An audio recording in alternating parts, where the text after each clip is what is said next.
Hi friends, எல்லோரும் எப்படி இருக்கீங்க? இன்றைக்கி நம்ம சேனல் நிவ்யா ஃபுட் மேக்கரில் ஆம்லெட் சில்லி எப்படி பண்ணுறதுன்னு பார்க்க போகிறோம். நிறைய வெரைட்டியான சில்லிஸ்லாம் நீங்கள் வந்து ஹோட்டலில் சாப்பிட்ருப்பீங்க, இல்லைனா வீட்டில் செஞ்சு கூட சாப்பிட்ருப்பீங்க. இன்றைக்கி நம்ம ஆம்லெட்டில் சில்லி பண்ண போகிறோம். அது யம்மியாக இருக்கும். வாங்க எப்படி பண்ணுறதுன்னு பார்த்துடலாம். அதுக்கு இன்றைக்கி 3 முட்டை எடுத்து தான் நான் வந்து இந்த சில்லி பண்ண போகிறேன். 3 முட்டை எடுத்து நீங்கள் செஞ்சிங்கன்னா ஒரு வீட்டில் 4 பேர் இருந்தாங்கன்னா தாராளமாக சாப்பிட்லாம். அந்தளவுக்கான சில்லிஸ் வந்து பண்ண முடியும். இப்போ 3 முட்டை உடைச்சாச்சு. உடைச்சதுக்கு அப்புறமா இதில் நம்ம ஒரு பெருசாக நம்ம எதுவும் சேர்க்க மாட்டோம். என்ன சேர்க்க போகிறோன்னா ஒரே ஒரு பிஞ்ச் அளவுக்கு மட்டும் உப்பு. அதாவது நம்ம இந்த முட்டைக்கு லேட்டாக அந்த டேஸ்ட்டு கொடுக்கணும் பார்த்திங்களா, அதுக்காக மட்டும் உப்பு சேர்த்துட்டு அதே மாதிரி ஒரே ஒரு பிஞ்ச் அளவுக்கு மட்டும் மஞ்சள்தூள் ஆட் பண்ணிக்கலாம். அதோட முட்டையோட அந்த ஸ்மெல்லு வந்து கொஞ்சம் குறைவாக இருக்கிறதுக்காக அது மட்டும் ஆட் பண்ணிவிட்டு நல்லா வந்து ஸ்பூன் வச்சு நல்லா வந்து மிக்ஸ் பண்ணிக்கலாம். அந்த வெள்ளைக்கரு மஞ்சக்கருலாம் ஒன்றா மிக்ஸ் ஆகிற அளவுக்கு, இந்த உப்பெல்லாம் கரையிற அளவுக்கு நல்லா அந்த மாதிரி அடித்து எடுத்துக்கலாம். இப்போது இந்த மாதிரி நல்லா கலந்துட்டோம் அப்படின்னா நமக்கு வந்து ஆம்லெட் போடுறதுக்கு ரெடி. இதில் நம்ம வந்து பார்த்திங்கன்னா பெப்பரோ வெங்காயம் இந்த மாதிரி எதுவும் சேர்க்க மாட்டோம். இப்போ தோசைக்கல் அடுப்பில் வச்சுட்டு சூடாயிடுச்சு. அதில் கொஞ்சமாக எண்ணெய் அப்ளை பண்ணிக்கலாம், ஒட்டாமல் நமக்கு வரணும்ல. அதுக்காக நல்லா அப்ளை பண்ணிவிட்டு நம்ம வந்து நல்லா வந்து முட்டை அடித்து கலந்து வச்சுருக்கோம்ல, அதை வந்து நம்ம அப்படியே ஊற்றிக்கலாம். 3 முட்டை அப்படிங்கிறதுக்காக நம்ம ஒரே இதில் ஊற்றி எடுத்துக்கலாம். தோசைக்கல் நல்லா பெருசு தான். உங்களுக்கு வந்து ரொம்ப சின்ன கல்லாக இருந்து ஊற்றி எடுக்க முடியலன்னா நீங்கள் 2ஆக கூட ஊற்றி எடுத்துக்கோங்க.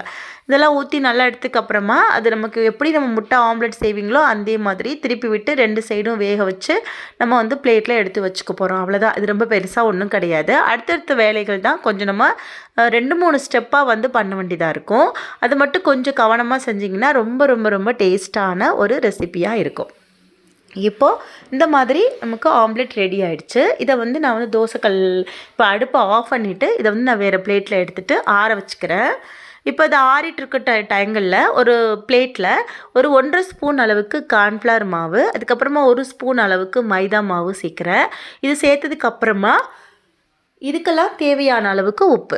நம்ம முட்டைக்கு மட்டும் தான் சேர்த்துருந்தோம். இப்போ மாவுக்கு தேவையான அளவுக்கு உப்பு சேர்த்தாச்சு. ஒரே ஒரு பிஞ்ச் அளவுக்கு மட்டும் மஞ்சத்தூள் ஆட் பண்ணியாச்சு. ஒரு 1/4 ஸ்பூன் அளவுக்கு மிளகாய்த்தூள், உங்களுக்கு காரத்துக்கு எவ்வளோ விருப்பமோ அந்த அளவுக்கு.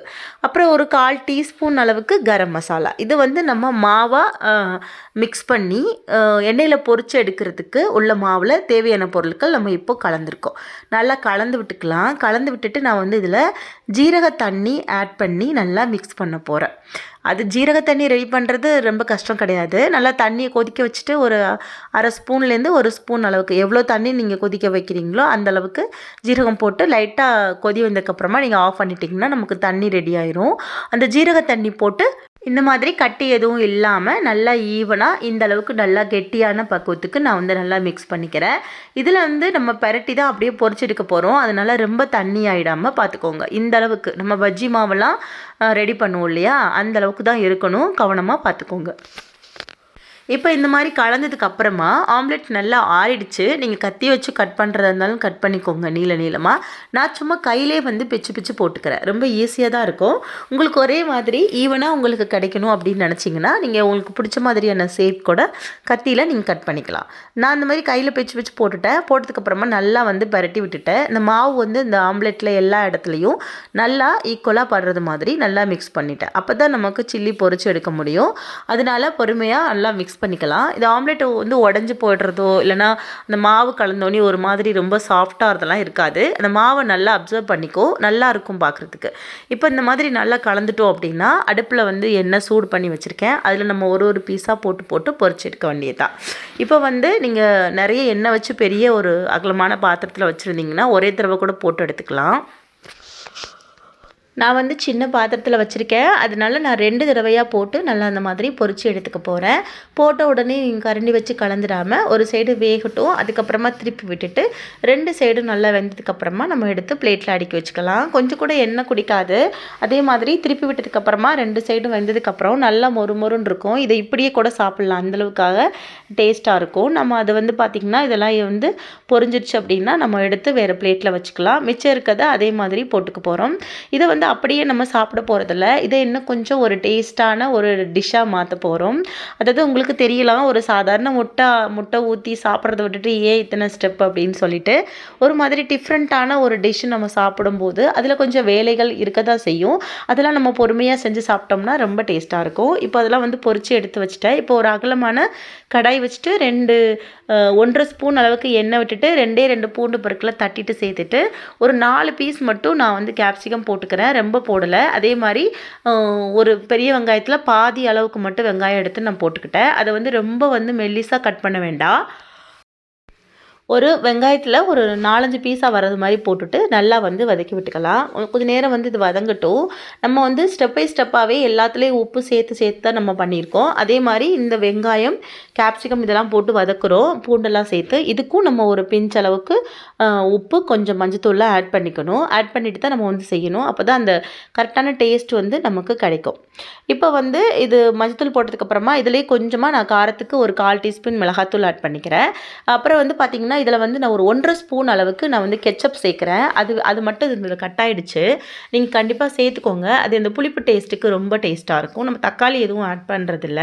இதெல்லாம் சேர்த்து நல்லா கலந்து விட்டுக்கலாம். இப்போ கலந்து விட்டதுக்கு அப்புறமா இந்த மசாலா வந்து வேகிறதுக்கு கொஞ்சமாக நான் தண்ணி சேர்ப்பேன். தண்ணி சேர்த்துட்டு ஒரு 1.5 ஸ்பூன் அளவுக்கு மட்டும் தண்ணி சேர்ப்பேன். அது லேசாக கொதிச்சதுக்கு அப்புறமா தான் நான் 1.5 ஸ்பூன் அளவுக்கு கெச்சப் போட்டு நல்லா கலந்து விட்டுக்கிட்டேன். கலந்து விட்டதுக்கு அப்புறமா அது ஒரு இது வந்து பார்த்திங்கன்னா நமக்கு அந்த பொரிச்சு வச்சுருந்ததெல்லாம் போடுறதுக்கு ஒரு கரெக்டான பக்குவம் நமக்கு கிடச்சிரும். அதுக்கப்புறமா நம்மளோட ஆம்லெட்லாம் வந்து பொரிச்சு வச்சுருக்கோம்ல, சில்லி மாதிரி போட்டு வச்சுருக்கோம்ல, அதை வந்து போட்டு எடுக்கிறதுக்கு கரெக்டாக இருக்கும். அதை மட்டும் நீங்கள் பார்த்து போட்டுக்கோங்க. உங்களுக்கு இந்த கரம் மசாலாவோட ஃப்ளேவர் பிடிக்கும் அப்படின்னு நினச்சிங்கன்னா கரம் மசாலா கொஞ்சமாக ஆட் பண்ணிக்கோங்க.